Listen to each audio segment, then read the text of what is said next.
కవినై కవితనై భార్యనై భర్తనై కవినై కవితనై భార్యనై భర్తనై మల్లెల దారిలో మంచు ఎడారిలో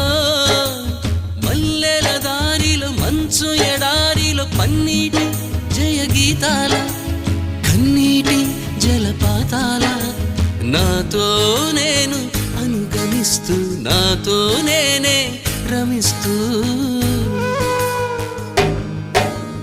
ఒంటరినై అనవరతం కంటున్నాను నిరంతరం కలల్ని కథల్ని మాటల్ని పాటల్ని రంగుల్ని రంగవల్లుల్ని కావ్య కన్యల్ని ఆడపిల్లల్ని జగమంత కుటుంబం నాది ఏకాకి జీవితం నాది